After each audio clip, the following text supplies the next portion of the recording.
à tous, j'espère que tu vas bien. Aujourd'hui, on va donc aborder plusieurs sujets passionnants. Le gaming, la clôture d'une formation, un bug que j'ai eu sur un site web d'une cliente, le début d'une nouvelle collaboration et le meeting Libra avec les membres du groupe.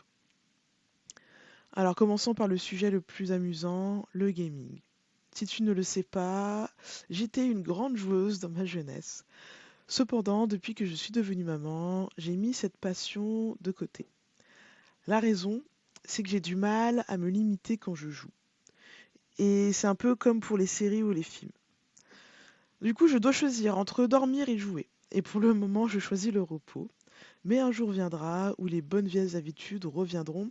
Et pourquoi pas, je jouerai avec ma fille et mon conjoint. C'est quelque chose qui me plairait énormément. Le syndrome du binge-watching. Donc je fais partie de la team binge-watch. Quand je commence une série, j'ai envie de la terminer d'une traite. Un peu pareil pour un jeu. C'est pourquoi j'adore le format mini-series, si on reprend sur les séries. On peut les consommer rapidement, ce qui est très satisfaisant pour moi. Et je n'aime pas les choses qui durent trop longtemps dans le temps, sauf si elles ont un réel sens, comme développer de nouvelles compétences. Et cela me permet, en bonne ligne 3, d'expérimenter et faire des crash tests par la suite. Donc ce fameux jeu retour aux sources, c'était Edge of Mythology. Donc avec mon conjoint, on a redécouvert en regardant des let's play Edge of Mythology Retold. C'est un jeu que j'adorais dans ma jeunesse. Et c'est l'un des rares jeux auxquels j'appréciais de jouer sur un ordinateur. Parce que moi, je suis vraiment team console. J'aime ce côté simple et confort d'être sur son canapé avec sa manette et jouer sur un ordinateur vissé sur une chaise. Pour moi, c'est pas quelque chose de très agréable. Et de regarder ce let's play, ça m'a permis de me replonger dans cet univers avec ses sons familiers, les bugs, parce que c'est juste une réédition, donc ils ont laissé les bugs originels, mais quelque part, c'est assez nostalgique et sympa à revoir. Et ça m'a aussi rappelé ces parties de LAN que je faisais avec mon conjoint, donc on était chacun dans une pièce de notre appartement, et on jouait ensemble à Edge of Mythology. Alors maintenant, on va passer à la clôture de la formation Projecteur Entrepreneur. Donc durant la semaine 40, la formation Projecteur Entrepreneur, c'est fini. Nous avons eu cette dernière session enrichissante avec Hélène, Sarah, Célia et Fleur Anaïs étaient là dans nos PC parce qu'elle ne pouvait pas assister à la dernière séance. Hélène est beaucoup plus avancée que nous dans l'entrepreneuriat, ou du moins a vécu beaucoup plus de choses, et donc nous a partagé de nombreuses clés, pistes et expériences pour un projecteur. Et l'un des points essentiels que je retiens est l'importance de poser un cadre clair avec ses clients et d'être ferme sur ce cadre.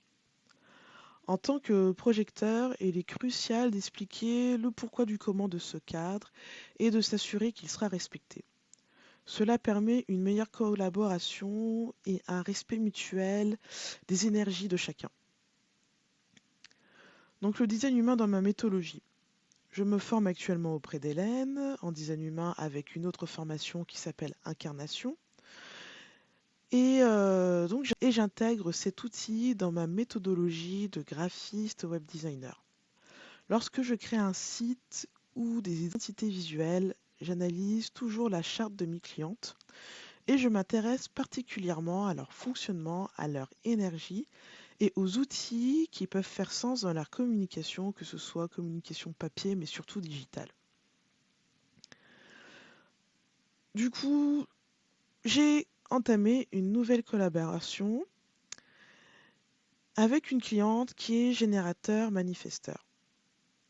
Les générateurs manifesteurs ont tendance à être pris dans leur tourbillon d'action, ce qui peut être épuisant, surtout pour un projecteur comme moi.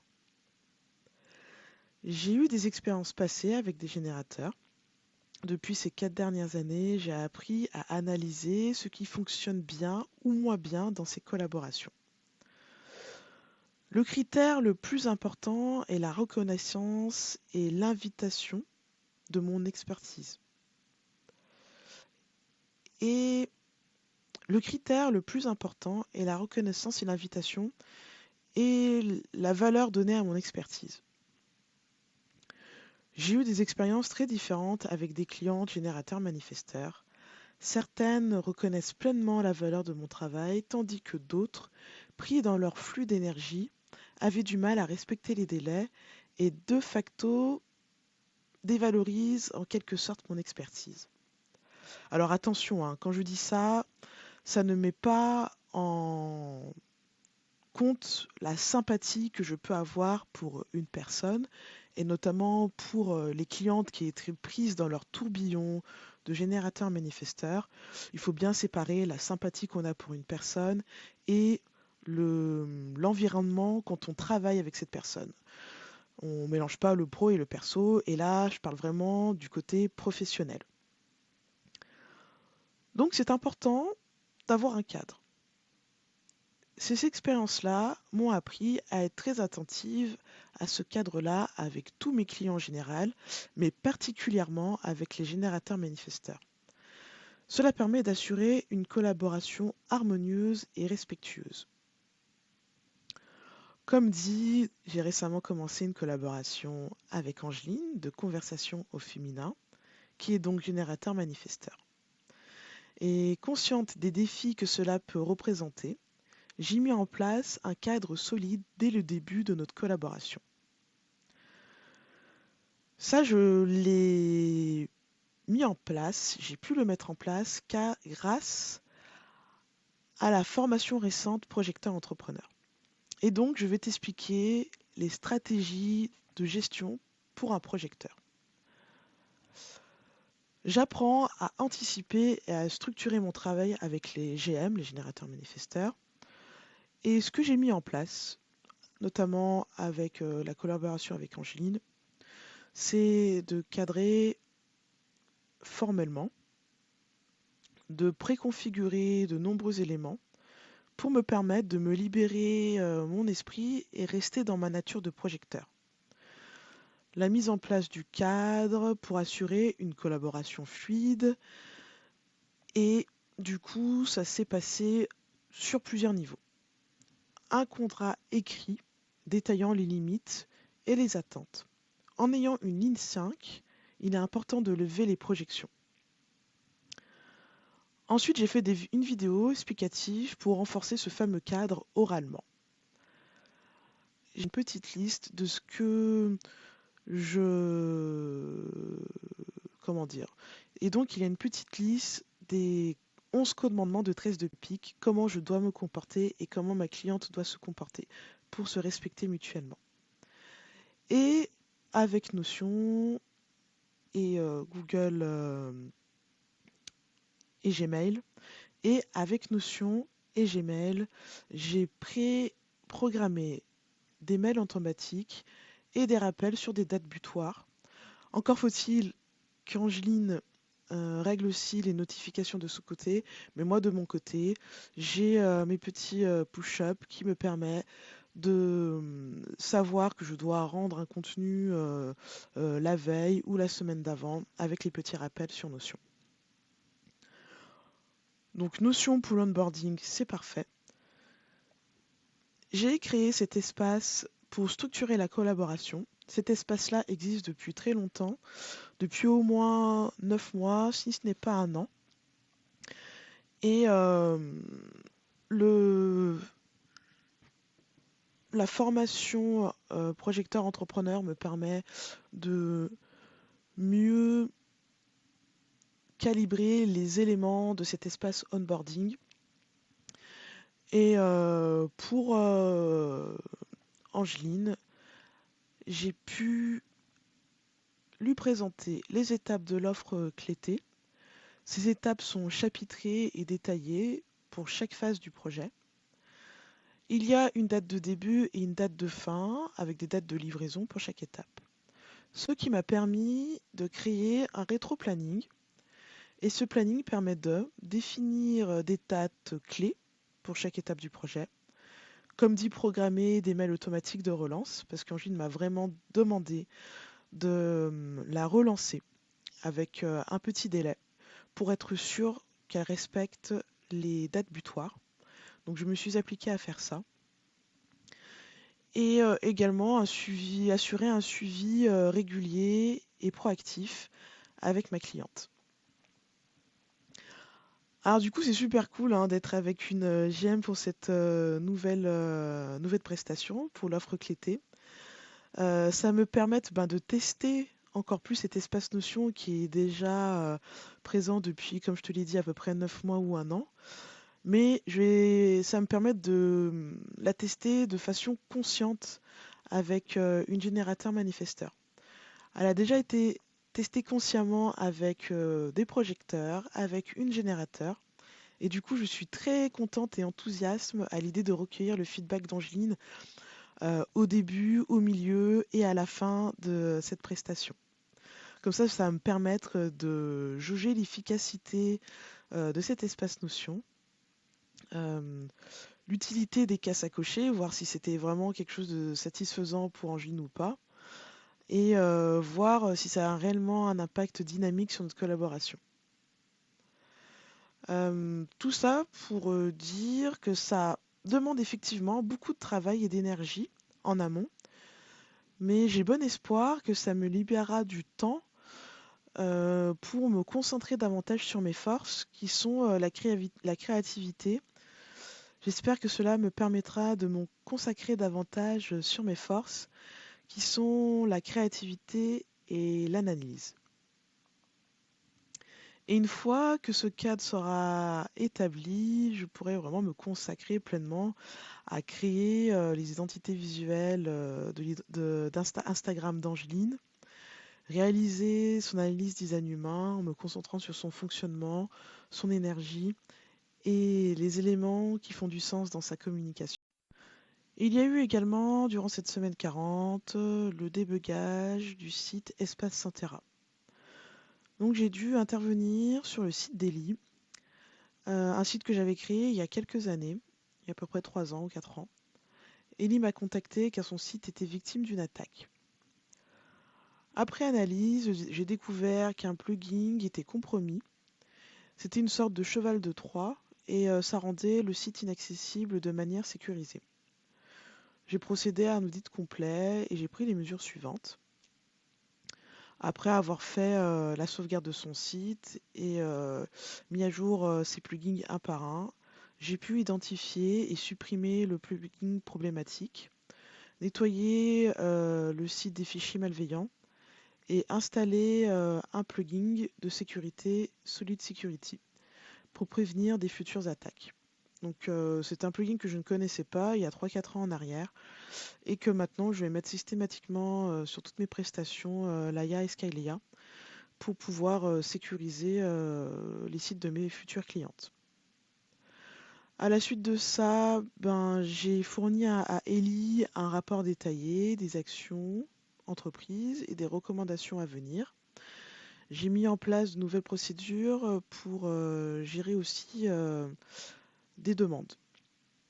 Des demandes qui nécessitent une intervention de ma part et une intervention de ma part payant. Cette fin d'année 2024, j'ai vraiment envie d'automatiser et de me libérer des moments où je peux discuter avec des prospects ou avec des amis ou avec des clientes et me libérer sur tout ce qui est administratif. Et le fait que Ellie me sollicite a permis de mettre en place une réponse automatique sur WhatsApp en expliquant 2 procédures qui nécessitent une prise de rendez-vous, une facturation.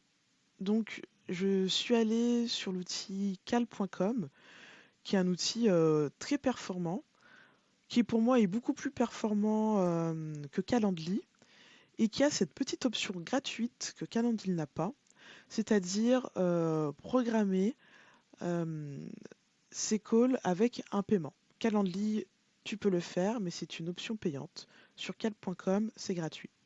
Alors, j'ai pas basculé tout mon agenda sur cal.com parce que ça me prendrait trop de temps pour gérer après tous les liens que j'ai générés déjà sur les différents réseaux sociaux, sur mon site et autres plateformes. Mais par contre, utiliser cal.com pour mes prises de rendez-vous, pour des débugages de sites avec des clientes qui n'ont pas pris la maintenance, l'offre de maintenance, ou avec des questions qui sortent en dehors de la prestation initiale.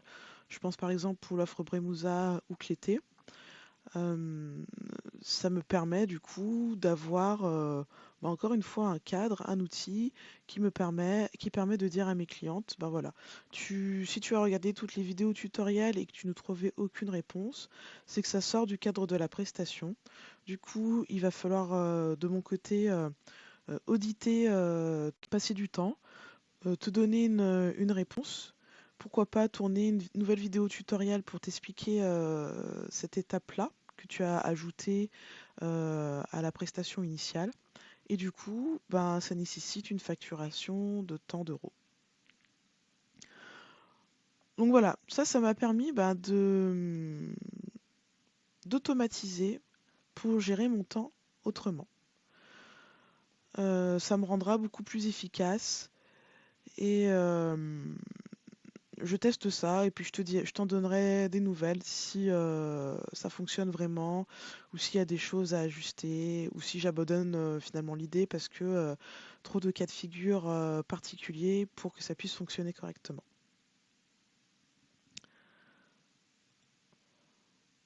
Donc, semaine 40, on continue à se former avec le programme Incarnation auprès d'Hélène. Nous en sommes au canot. Et c'est une partie particulièrement intéressante pour moi. J'aime beaucoup tout ce qu'on apprend sur les canaux. Euh, Ça attise ma curiosité et ça renforce mon attrait pour le design humain. Et de façon générale, cette formation à incarnation me permet de mieux comprendre mes besoins en tant que projecteur, de mettre en place des systèmes qui respectent mon énergie, de créer des moments slow essentiels pour ma créativité et ma performance. Et ces différentes expériences, ces formations me permettent d'affiner constamment mes processus de travail tout en restant fidèle à ma nature de projecteur. L'objectif est de créer un équilibre entre efficacité et respect de mon énergie pour offrir le meilleur de moi-même à mes clientes.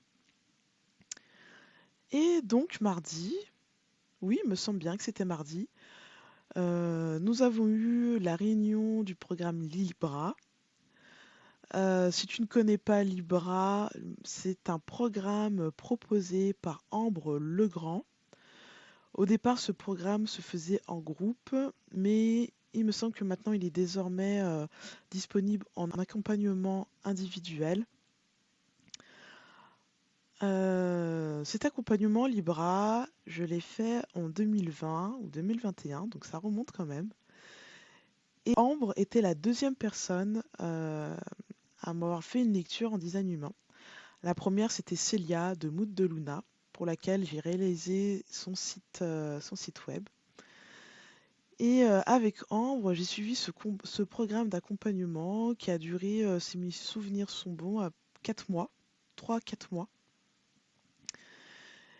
Et au cours de ce programme, Ambre a analysé ma charte et nous avons ensuite travaillé ensemble pour créer un espace sur Notion spécifiquement adapté à mon profil de projecteur. Parce qu'en gros, c'est ça le programme Libra, c'est de comprendre comment on fonctionne et d'adapter ça à l'outil Notion pour avoir une meilleure organisation. Après, il y a tout d'autres chapitres, hein, comme avec des intervenantes dans cet accompagnement Libra. Je me rappelle qu'il y a eu un, un meeting avec Aude, qui travaille également sur l'organisation, la structuration. Un autre meeting avec Mélanie, qui elle travaille sur les émotions. Il y avait un autre meeting sur le cycle féminin, parce que c'est important de connaître ces phases pour pouvoir respecter notre rythme naturel. Euh, et du coup, avec l'accompagnement Libra, Ambre nous a proposé différentes méthodes d'organisation et différentes façons de gérer notre énergie. Et cela a été une véritable révélation. J'ai pu instaurer des routines adaptées à mon fonctionnement et créer un espace notion qui évolue au fil du temps, totalement aligné à mes besoins. Au début, j'imagine, comme tout le monde, j'avais tendance à télécharger des templates et à me forcer à les utiliser tels quels. Mais j'ai appris que ces modèles doivent servir d'inspiration. L'important est de créer son propre système, d'utiliser les outils et les mettre en forme de la façon qui nous correspond vraiment. Donc c'est quelque chose qui se fait petit à petit parce que voilà, l'outil Notion se prend en main petit à petit. Et avec le temps, on crée son propre espace Notion, on le met à jour ou on le change totalement pour repartir sur de nouvelles bases. Mais c'est important d'avoir en tête qu'il faut vraiment se créer son propre espace, quelque chose qui se ressemble vraiment, qui nous ressemble vraiment. Et cette approche vraiment m'a permis de sortir du moule traditionnel et de créer quelque chose qui me ressemble. Grâce à l'accompagnement Libra, j'ai découvert l'importance des routines dans ma propre vie.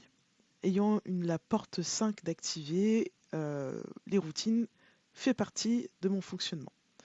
J'ai intégré les siestes de façon régulière dans mes journées. En réalisant que cela fait partie intégrante de ma nature, j'ai appris à structurer mes journées avec des routines claires et établies. Et grâce à ces routines, je peux maintenant me mettre en action beaucoup plus facilement.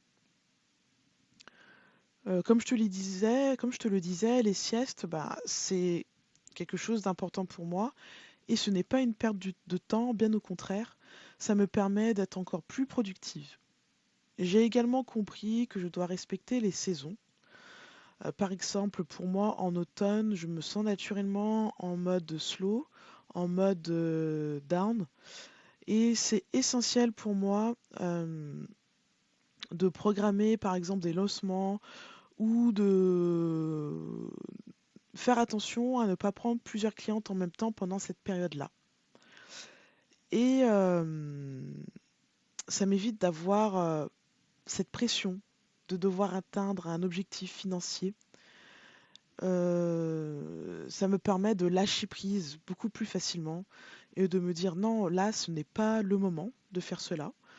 Il y aura un autre moment qui sera beaucoup plus propice quand tu seras dans une phase beaucoup plus euh, émulante pour toi. Cette période de down, de slow, a toujours été là en moi, mais je pense que cet événement-là, du moins l'année dernière et l'année d'avant, a énormément joué sur mon... Donc les années précédentes ont été particulièrement difficiles pour moi, comme je te le disais, notamment en novembre. Après, il y a eu l'accumulation de plein d'autres choses, hein. Ma fille grandissait et il y a le terrible tout, le terrible Three, le terrible Four, le terrible Five. Enfin bon, chaque année est très compliquée hein, dans l'évolution d'un enfant, mais bon, c'est tout à fait normal. Mais novembre, c'est toujours un peu touchy pour moi. Et je vais t'expliquer pourquoi. Donc en 2021, j'ai vécu une expérience très compliquée avec ma première community manager, qui a été assez traumatisante, je dirais entre guillemets, parce que le mot est quand même un peu fort, mais je me suis quand même sentie trahie. Et je te le cache pas, j'ai encore beaucoup d'amertume en moi, beaucoup moins qu'il y a quelques années, hein, je l'avoue. Mais là, en reparlant à haute voix et en t'expliquant ce qui s'est passé à haute voix, je sens qu'il y a encore de l'amertume en moi. Mais peut-être le fait de t'en parler là, sur ce jour audio, me permettra d'estomper et d'effacer ces dernières petite note d'amertume qui reste en moi. Alors, cette community manager prétendait travailler pour moi, mais en fait, elle plagiait tout bonnement des articles d'autres professionnels du milieu du graphisme pour me rédiger mes publications de posts sur Instagram. Cette situation m'a fait réaliser que j'avais choisi cette personne pour de mauvaises raisons, pour des raisons superficielles. En fait, ce qui m'avait séduit, c'est sa fibre commerciale plutôt que ses compétences de community manager, donc CM. Et durant cette expérience, j'ai passé beaucoup de temps à corriger ces publications à la dernière minute, pensant que c'était mon travail. Peut-être que c'est mon canal 1858 qui parlait, hein, le fait de corriger constamment.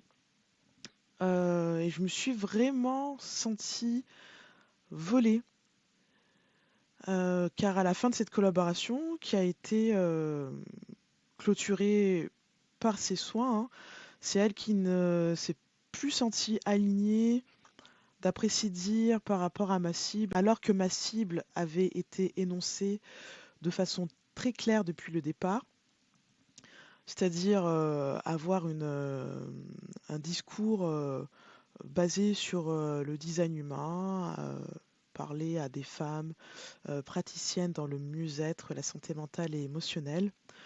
Elle m'a dit qu'elle n'était pas à l'aise avec le design humain, sûrement parce qu'elle s'était renseignée après coup, après avoir signé avec moi ce que était réellement le design humain. Elle a clôturé cette prestation au bout de 3 semaines d'activité.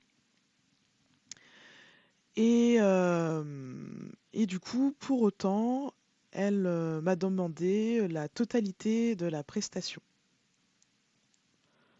Il était bien évident pour moi que je n'allais pas lui verser la totalité de la prestation en n'ayant déjà, d'une part, pas fait le mois complet, parce que c'était une facturation mensuelle. De plus, elle n'avait pas respecté tous les engagements commerciaux qui étaient édités dans le contrat de mission, chose que j'ai dû relever et qu'elle s'est attelée à faire sur la dernière semaine. Mais sur la deuxième semaine, tout n'avait pas été fait comme promis. Et, euh, et à ce moment-là, malgré tout ça, elle a quand même essayé de jouer sur mes émotions pour me faire culpabiliser, notamment sur le volet famille, situation financière, euh, et aussi du fait que j'étais en CDI, donc dans une situation beaucoup plus stable qu'elle en étant entrepreneur. Et une phrase particulière m'a aidé à, à négocier cela, parce que j'en avais parlé à Ambre, parce qu'on était en plein accompagnement Libra. Et Ambre m'a dit, pas d'affect, pas de comparaison, pas d'émotion, que du factuel. Elle m'a dit cette phrase-là pour me permettre de négocier cette rupture de contrat qui n'était pas arrivée au terme du mois. Et cette phrase-là m'a fait énormément de bien et m'a permis de vraiment bien négocier cette, euh, cette fin de contrat. Et la goutte d'eau qui me, qui m'a permis quelque part de vivre un petit peu mieux ce moment qui a été très difficile pour moi, c'est quand j'ai découvert plusieurs semaines plus tard, du coup le plagiat, parce que le plagiat j'ai découvert en voyant un post passer sur Instagram d'une autre personne qui était dans le même secteur d'activité que moi et qui avait copié mot pour mot mon post d'il y a quelques semaines ou mois.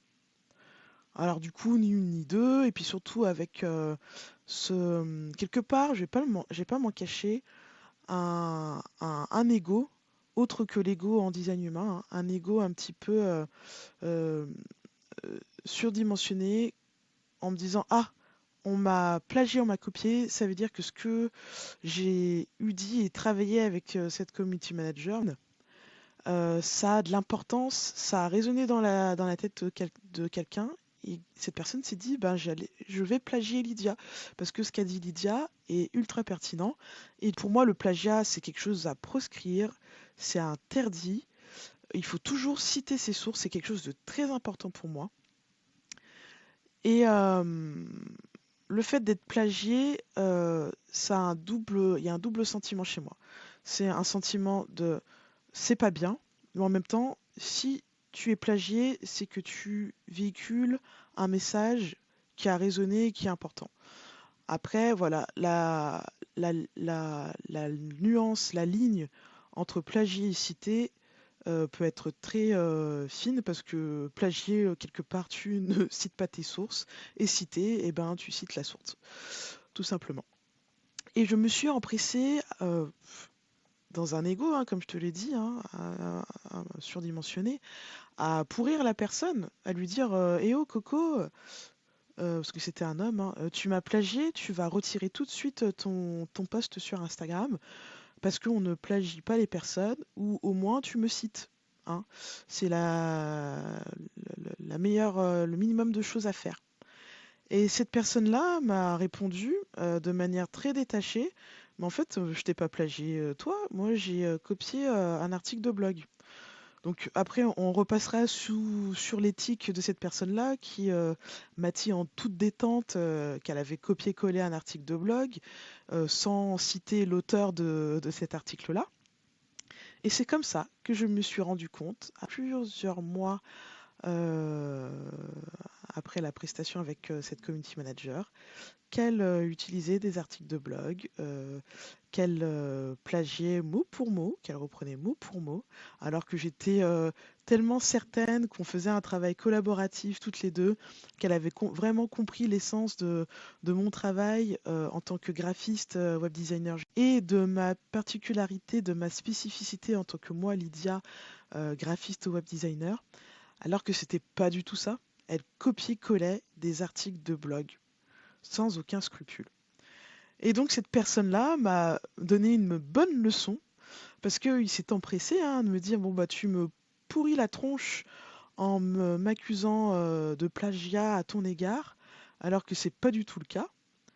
Et en fait, ben, t'as passé des semaines à payer une personne pour qu'elle copie-colle des articles et qu'elle dise tout cela en ton nom. C'est peut-être toi qui dois te remettre en question. Cette personne a dit des choses justes, de manière assez déplacée, mais dans la globalité de la situation, tout ce qu'elle m'a dit était très juste. Et ça m'a appris une super leçon. Euh, Ça m'a fait prendre conscience qu'il est crucial de ne pas céder à la compassion lorsqu'il s'agit de relations professionnelles.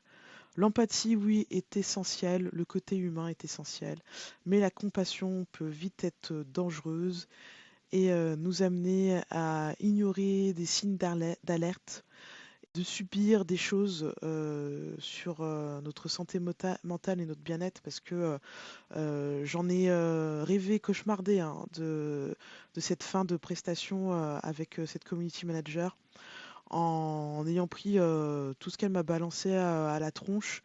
Je me suis demandé si j'étais une mauvaise personne, si j'avais profité de ses services, si, entre guillemets, je mettais pas une famille dans une situation difficile en ne l'ayant pas rémunéré la totalité de la prestation.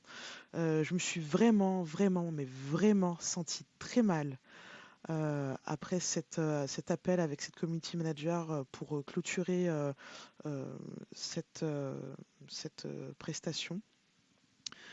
Et cette expérience-là avec cette personne-là m'a permis voilà, de prendre conscience de plein de choses. Donc, avec le recul, j'ai bien fait de négocier cette prestation-là. Libra m'a fait prendre conscience de ces choses-là. 3 ans, 3-4 ans en arrière, on a fait ce meeting, on a rediscuté avec les filles de Libra. Je trouve que ces discussions-là nous font grandir, nous font prendre conscience de choses qui sont importantes ou futiles. Euh, C'était très enrichissant de revoir ces filles, de revoir voilà, les filles du meeting, de revoir les filles de l'accompagnement Libra et de discuter avec elles, de discuter avec Ambre, qui est toujours d'une écoute exceptionnelle et toujours très disponible. Donc voilà, c'était le résumé de cette semaine 40 où je me suis vraiment livrée à toi avec une expérience passée qui a été très difficile. J'espère que ce journaling-là a pu t'apporter des clés parce que je t'ai partagé des perspectives, des situations et des outils que je vais mettre en place ou que j'ai mis en place. Si tu as des questions, bah, n'hésite pas à me les poser en commentaire et on se dit à la semaine prochaine.